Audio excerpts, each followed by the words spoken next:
সকাল আমার প্রিয় পরিবার, তোমরা সকলেই কেমন আছো? আশা করছি যে যেখান থেকে আমার ব্লগটা দেখছো সকলে ভালো আছো। তোমাদের আশীর্বাদ ও ভালোবাসার হাতে নিয়ে আজকের ব্লগটা শুরু করলাম।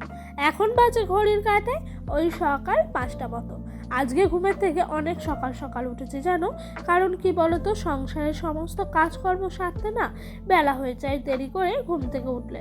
তাই তাড়াতাড়ি ঘুম থেকে উঠে সংসারের সমস্ত কাজকর্মগুলো ঝটপট করে গুছিয়ে নেবো বলে আজকে একেবারে সকাল সকাল টার্গেট নিয়ে উঠে পড়েছি। আর বন্ধুরা, প্রতিদিনের মতো আজকেও কিন্তু ঘর বারান্দা ঝাড় দেবো। তাই সবার আগে ঘর থেকে রাতের যে সমস্ত বাসি বাসন ছিল সেগুলো বাইরে বের করে দিয়ে এলাম। তারপরে না আমাদের এই উঠানটা সুন্দর করে ঝাড় দিতে চলে এসেছি। আর এই উঠানটা যেন প্রত্যেক দিনই ঝাড় দিয়ে দিই। কেন বলো তো, এই উঠানটাই আমাদের সব থেকে বেশি কাজের লাগে। কেন বলছি, সারাদিন জামা কাপড় মেলি, তারপর কঞ্চি টঞ্চি কাটি পাতা ছাড়াই, এই কারণে কিন্তু এই উঠানটাই আমাদের ভীষণ কাজের। আর এই জায়গাটা এতটাই সুন্দর লাগে আমার, তোমাদেরকে কি বলে বোঝানোর মতো নাই জানো। সকাল সকাল উঠে সমস্ত কাজকর্ম সারার পেছনে কিন্তু অনেকটাই শান্তি আছে। আর আমরা প্রত্যেক দিন মেয়েরা সকালে উঠে একঘেয়েমি কাজকর্ম করি, কিন্তু আমাদের কি বলতো, বোরিং শব্দটা জীবনে আসতে দেওয়া যাবে না। আমরা শীত বলো, গ্রীষ্ম বলো, তারপর তোমার বর্ষা বলো, সমস্ত কিছুই মাথায় নিয়ে মেয়েরা প্রত্যেক দিন সংসারের সমস্ত কিছু কাজকর্ম সামলায়। তবুও কিন্তু কোনো দিন কেউ বলে না এই সংসারে যে আজকে শরীরটা খারাপ লাগছে, কাজকর্ম করতে হবে না, যাও শুয়ে থাকো। কিন্তু কি বলতো, এইসব কথা জানো তো, যতই মাথায় আনবে ততই সংসারটা কিন্তু উচ্ছন্নে যাবে। এটা ভেবে সংসারের সমস্ত কিছু করতে হবে যে এটা আমার, আমি যদি এটা ঠিকভাবে না সামলাই তাহলে এই সংসারটা একেবারে খারাপ দিকে যাবে। এরকমভাবে প্রত্যেক দিন যদি টার্গেট নিয়ে সংসারে কাজ করা হয় না, তাহলে কিন্তু দেখবে সংসারের সমস্ত কাজকর্ম সুন্দর করে হবে, আর সংসারটাও কিন্তু অনেকভাবে সুন্দরভাবে গড়া যাবে।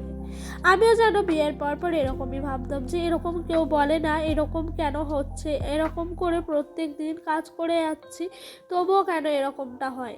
তো তারপরে যেন নিজেই ভাবতে শিখে গেছি যে না, সংসারটা তো আমার, বাঁচিয়ে রাখার দায়িত্বটা পুরোটাই আমার। তাই আমি নিজেই আমার সংসারটাকে কিভাবে বাঁচিয়ে রাখবো সেই টার্গেট নিয়েই কিন্তু চলি। আর বোরিং শব্দটা যদি আনি তাহলে কিন্তু সংসারটা আবারও চলে যাবে রসার তলে। কারণ কি বলতো, বোরিং আমরা কেউ নই, কারণ আমাদের প্রত্যেক দিনই কিন্তু আলাদা রুটিন, আলাদা সমস্ত কিছু হয়। হয়তো কাজের পদ্ধতিগুলো এক থাকে, কিন্তু রান্না বান্না সমস্ত কিছু এক যায়, প্রত্যেক দিন সমান কিন্তু আমাদের যায় না। সেরকমভাবেই বোরিং শব্দটাও আনা যাবে। তো বন্ধুরা, তোমাদের সঙ্গে অনেক কথা হলো, কথা হতে হতে ওই দিক দিয়ে আমার ঝাড় দেওয়া হয়ে গেল, তারপরে কিন্তু বাসন মাজা হয়ে গেল, বাসন ধোয়া, তারপরে কড়াইয়ে ছাই সার্ভ দিয়েছি। এরই পরে ঘরটা মুছতে যাব। তারই আগে চোখে খেয়াল পড়লো এই যে উনানটা আছে, আমার উনানে ছাই জমে গেছে অনেকটা। তো ভাবলাম আজকে ছাইগুলো একটু তুলে নিই, না হলে কিন্তু আজকে পাতায় রান্না করব, পুরো উনানটা ভরে যাবে। তাই পরের চিন্তা করেই আগে সমস্ত কাজগুলো সেরে ফেলারই চেষ্টা করছি। আর তখন যদি উনানে ছাই জমে যায় তখন না লাঠি দিয়ে খুঁচিয়ে ছাইগুলোকে এক জায়গায় দলা করে রেখে সমস্ত করতে হবে। সেই জন্য আমি ভাবলাম না, উনানটাকে ভালো করে পরিষ্কার পরিচ্ছন্ন করে নিই, তারপরে কিন্তু একেবারে রান্নার কাজে ঢুকবো।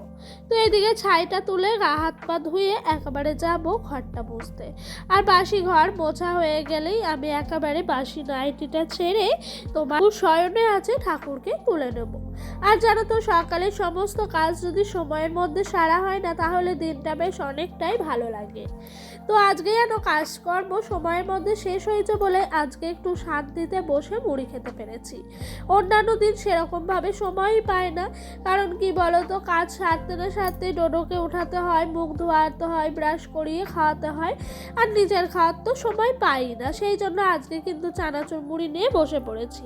আর যেন অনেক দিন ধরে মনে হচ্ছিলো একটু মুড়ি খাবো চানাচুর মাখিয়ে। আর এই মুড়িটা খেতে আমার ভীষণ ভাল লাগে। তার সাথে আমার বাড়িতে সবাই বলে আমি নাকি মুড়ি মাখলে আলাদাই একটা টেস্ট হয়। জানি না এটা মন রাখার জন্য বলে না সত্যি সত্যি বলে। ওদিক দিয়ে ডোডো যেই দেখেছে আমাকে মুড়ি খেতে সেই মুড়ি খাবে, তাই ওকে বললাম বাটি নিয়ে আসো। ওরা সোজা বাটি নিয়ে আসছে, এসে মুড়ি খাবে। আর ওর কি বুদ্ধি জানো, ও চাইছে আমার মুড়িগুলো ও সব নেবে নিয়ে নষ্ট করবে, কিন্তু ওকে তো সেটা করতে দেওয়া হবে না। এখন থেকেই যদি বোঝাতে পারি যে এই জিনিসটা নষ্ট করলে খারাপ হয়, তাহলে ও কিন্তু ভবিষ্যতে কোনো কিছু নষ্ট করার আগে দুবার ভাববে। তাই ওকে যেন সবসময় যতটা পারি সামলে রাখি, নষ্ট করতে না দেওয়ার চেষ্টা করি, আর যেগুলো খারাপ সেগুলো ওকে সবসময় বলতে থাকি। আর ও কিন্তু একটা দুটো করে মুড়ি নিয়ে নিয়ে বেশ খাচ্ছিল মজা করে। ওদিক দিয়ে জমিয়ে মুড়ি খাওয়ার পর্ব শেষ। লাস্ট পাতে একটু ছিল, সেটা একেবারে ডোডোর পাপাকে দিয়ে আমি সোজা চলে এসেছি বিছানাটা তুলতে। তো আমার এদিক দিয়ে বিছানা তোলা হয়ে গেছে, আর সমস্ত জিনিস কিন্তু পরিপাটিভাবে গুছিয়ে রেখে দিচ্ছি। আর বন্ধুরা জানো তো, বিয়ের আগে থেকেই না আমি সবসময় পরিপাটি, পরিষ্কার পরিচ্ছন্ন সুন্দর একটা সংসারের স্বপ্ন দেখতাম। তাই জানো তো আমার এই ভাঙাচোরা সংসারটাকেও কিন্তু সুন্দরভাবে গড়ে তুলতে পারছি প্রতিনিয়ত।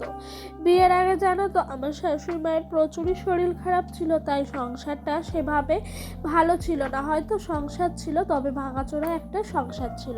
বিয়ের পর এসে আমি যেন প্রতিনিয়ত সংসারটাকে প্রত্যেক দিন ভাবে গড়ে তোলারই চেষ্টা করছি। তো ওই দিক দিয়ে বাসি কাজকর্ম শেষ, সকালে খাওয়া দাওয়ার পর্ব মিটিয়ে একেবারে এসেছি দুপুরের রান্নায়। আজকে সেরকমভাবে সবজি ছিল না ঘরে, যে কালকেকার যে সমস্ত সবজি ছিল সেগুলোই, ওই ধরো উচ্ছে ছিল, তারপরে ছিল কুমড়ো, এগুলো দিয়ে আজকে রান্নাটা সারবো ভাবলাম। আর জানো তো সেরকমভাবে উচ্ছের রেসিপি আমার না ভালোই লাগে না। তো এই খাবারটা না ডোডোর পাপা আমাদের বাড়িতে সবাই ভীষণ মানে আনন্দ করে খায়, উচ্ছে আলুর তরকারি। একদিন ভেবেছিলাম উচ্ছে আলুর তরকারিটা অন্যরকমভাবে করব, তো আজকে ভাবলাম না অনেকটাই বেলা হয়ে গেছে জানো, এই নাই ওই নাই করতে করতে তারপর জোগাড় হতে হতে বেলা হয়ে গেল, তাই কিন্তু একেবারে রান্নাটা বসিয়ে দিচ্ছি তাড়াতাড়ি করে। তো এই দিক দিয়ে কিন্তু ভালো করে মশলাটা কষিয়ে নিচ্ছি। আর দেখবে রান্নার টেস্ট প্রধান আসে মশলা কষানোর ওপর। অনেকে আছে দেখেছি মশলাটা একটু কষানোর পরই তেল দিয়ে তোমার ঝোল দিয়ে নামিয়ে নেয়, তখন যেন একটুও ভাল লাগে না। কিন্তু আমি মশলাটা থেকে যতক্ষণ না তেল ছাড়ে তারপরে ঝোল দিই, ততক্ষণ কিন্তু মশলাটা কষিয়ে যায়, আর তখন কিন্তু ভীষণই সুন্দর হয় খেতে। ওদিক দিয়ে গ্যাসে একটুখানি মসুর ডাল সেদ্ধ বসিয়ে দিয়েছিলাম। ঘরে ওই তোমার অল্প খানিকটা ছিল, খুব একটা বেশিও ছিল না। প্রত্যেক দিন ধরো যে কদিন ডাল আনে, এই 100 ডাল আনলে একটু একটু ঘর বলে বাঁচিয়ে রেখে দিই, সেখান থেকে আজ কিন্তু মেকআপ হয়ে গেল। এটাই মনে হয় আসল সংসার গড়ে তোলার একটা আলাদাই টিপস বলো। এটা কিন্তু আমি নিজে নিজে বুদ্ধি করে বের করেছি জানো। প্রত্যেক দিন দেখতাম 100 করে ডাল আনতো, প্রত্যেক দিন না, যখন মাঝে সাঝে হতো তখন। তো সেই ডাল থেকে একটু একটু বাঁচিয়ে এখন যখন সাশ্রয় করাটা কতটাই শিখে গেছি, তাই যেন খুব ভাল লাগে এরকমভাবে নিজের সংসারটাকে সুন্দরভাবে পরিপাটিভাবে গুছিয়ে তুলতে। ওদিক দিয়ে ডালটাও আমার সাতলানো হয়ে গেল, আর এই দিক দিয়ে এসছি বড়িগুলো একটু ভেজে নেবো। আর এই বড়িগুলো জানো তো আমার ভীষণ ভাল লাগে, কেন বলো তো, আমার মায়ের হাতে বড়ি। আমার মা না এই বড়িগুলো দিয়েছিল, আর এই বড়িগুলো মানে দিয়েছিল বলতে নিজে বানিয়েছিল, তারপর আমাকে দিয়ে গেছিলো। আর এই বড়িগুলো খেতে এত ভাল লাগে তোমাদেরকে বলে বোঝানোর মতো নয়। পাশের জমিতে কিছুটা পালং শাক হয়েছিল, তো ওখান থেকে আমার শ্বশুর মশাই কিছুটা পালং শাক চেয়ে আনাতে আজকে রান্নাটা জমে গেছে। অনেক দিন ধরে পালং শাক খেতে ইচ্ছে করছিল। অবশ্যই এটা অসময়, পালং শাক খাওয়ার সময় নয়, তবুও কিন্তু পালং শাকের যেন আলাদাই একটা ঘ্রাণ আছে, তাই ভীষণ ভাল লাগছিল যেন পালং শাকের তরকারি। শীত শীত মনে হচ্ছে। দেখবে যে জিনিসটা চলে যায় সেই জিনিসটাকে ফিরে পাওয়ার জন্য মানুষ আকুল পিকুল করে, সেই জিনিসটা যতক্ষণ থাকে তখন মানুষ মর্যাদা দিতে জানে না। এটা আমার তোমার আমার বলে নয়, প্রত্যেকটা মানুষের সাথে এরকমটা চলতে থাকে।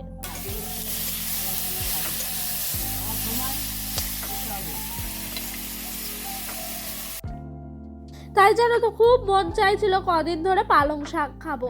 ডোডোর পাপাকে বলেছিলাম আনতে, ডোডোর পাপা বলছে সেরমভাবে বাজারে আমি ওঠা দেখি না।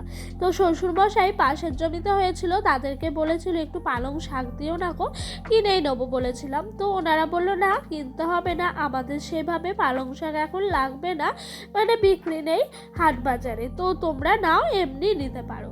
সেই জন্য উনি একটু পালং শাক নিয়ে এসছে। আর পালং শাকটা এত সুন্দর হয়েছে, বাড়িতে সবাই বলছে এত ভালো হয়েছে বলে বোঝানোর মতো নয়। অবশ্য আমার রান্নাকে মোটামুটি সবাই প্রত্যেক দিনই অনেক প্রশংসা করে, কিন্তু এক এক দিন ওই যে একটু ভালো হয়ে যায়। আর কাঠের উনানে আগুনটা গনগন করে জ্বলছে দেখেছো, শেষ পর্যায়ে রান্না এসে পৌঁছেছে। এই সময় যদি এত সুন্দর আগুন দেখি তাহলে কি ভাল লাগে বলো তো। তো এই আগুন দেখে লোভ না সামলাতে পেরে ডোডোর পাপা যে কাল বাজার থেকে কিছু রাঙা আলু নিয়ে এসেছিল না, সেগুলোকে আঁচের উনানের মধ্যে দিয়ে দিলাম, মানে ওই আঁচের ওপরে দিয়ে দিলাম। আর সেগুলো এত সুন্দরভাবে পুড়ে গেছিল বলে বোঝানোর মতো নয়। এগুলো যেন তো উপলব্ধি করতে পারতাম না যে জীবনটা এত সুন্দর, এতভাবে প্রাকৃতিকভাবে জীবনটাকে যদি আনন্দ করা যায় এতটাই সুন্দর হয়ে ওঠে। জানো তো বিয়ের আগে না এগুলো আমি কোনো দিনই পাইনি, বা এরকমভাবে আমাকে কেউ কখনো বলেইনি যে এরকম রাঙা আলু সেদ্ধ করা হয় এরকম। তো আমি জানো তো গ্রামের বউ হয়ে এরকমভাবে প্রত্যেক দিন প্রতিনিয়ত গ্রামের যেসব আনন্দ, মানে প্রাকৃতিক জিনিসের মধ্যে যে আনন্দগুলো খুঁজে পাই সেগুলোতেই না ভীষণ খুশি। আর সত্যি বলতে একটা সময় ভেবেছিলাম গ্রামের বউ হয়ে যাচ্ছি আমি একটা শহরের মেয়ে হয়ে, কিন্তু আজ নিজেকে গর্ব করি আমি একটা গ্রামের বউ হয়ে কোনো অংশে কমা নয়। যাই হোক, অনেক কথা বলে ফেললাম। ওর সাথে রান্না বান্না শেষ, এখন স্নান সেরে দুপুরে খেতে এসেছি। এখন বাজে ওই ঘড়ির কাটে 3:30 থেকে 4টের মধ্যে। আজকে একটু বেলা হয়ে গেল, কেন বলো তো, ডোডোর পাপা ওই যে টিভির পার্টসগুলো আনতে গেছিলো, সেই কারণে কিন্তু আমাদের বেলা হয়ে গেছে খেতে। দুজন মিলেই বসে পড়েছি। তো ও আমাকে বললো একটু ডাল দাও না গো, তাই ওকে একটু ডাল দিচ্ছি। জানো এরকম ডাল খেতে সে ভালো পছন্দ করে না, কিন্তু আজ সে কোনো কথাই বললো না। কারণ কি বলো তো, ওই যে আমি বলেছি নিজে সঞ্চয় করে আজকে রান্নাটা করেছি সেই কারণে। তো বন্ধুরা ওই দিককার খাওয়া দাওয়া শেষ করে একটু রেস্ট নিয়েছিলাম। তারপর এখন বিকেল গড়িয়ে সন্ধ্যের মুখে, ওই বাজে এখন 4:30 থেকে 4:45। অবশ্য সন্ধে হয়নি গ্রীষ্মকালের সময়, কিন্তু কি বলতো এখন যদি শীতকাল থাকতো ওই ঘোর অন্ধকার হয়ে যেত, মনে হতো এখন বাজে রাত 7টা। ওদিক দিয়ে ডোডো একটু দুষ্টুমি করছে, তাই ওকে দেখে না একটু হাসি দিয়ে দিলাম। আর জানো তো সংসার করতে করতে সংসারের পেছনে এত আঁকড়ে পিষ্টে বেঁধে ফেলেছে নিজেকে বলে বোঝানোর মতো নয়। বিকেলবেলা জামা কাপড় তোলার পর দেখছি এদিকে না এই শাকগুলো কত হয়েছে, আর এগুলো একটা বন, জানো বর্ষাকাল এলে এগুলো আরও বেড়ে যাবে। আর জানো তো পরিষ্কার পরিচ্ছন্ন বাড়ি যদি রাখা হয় না তাহলে সংসারটায় অনেকটাই সুখ শান্তি বজায় থাকে। বিয়ের আগে জানো তো বাপের বাড়িতে এরকমভাবে অনেক গাছ ছিল, তখন যদি বলতো আমাকে যে বাড়িতে একটু পরিষ্কার পরিচ্ছন্ন কর, গাছপাতা লাগাবো, তখন না আমি এক উত্তরে বলে দিতাম পারবো না, আমার হাতে সময় নাই, আমার এখন পড়াশোনা আছে। কিন্তু কি অদ্ভুত না বলো, এইসব কথা আমি বলে এসেছি বেশি দিন নয়, ওই 5 বছর আগে। 4 বছর চলছে বিয়ে হয়েছে, আর তার 1 বছর আগে। কিন্তু সেই সব দিনের কথায় আজ বড্ড মনে পড়ছে, জানো মনে হচ্ছে যে সেই সব দিন যদি এরকমভাবে না বলতাম, কাজগুলো যদি করতাম অনেকটাই ভালো হতো। সত্যি বলতে মেয়েদের জীবনটা বড়ই অদ্ভুত।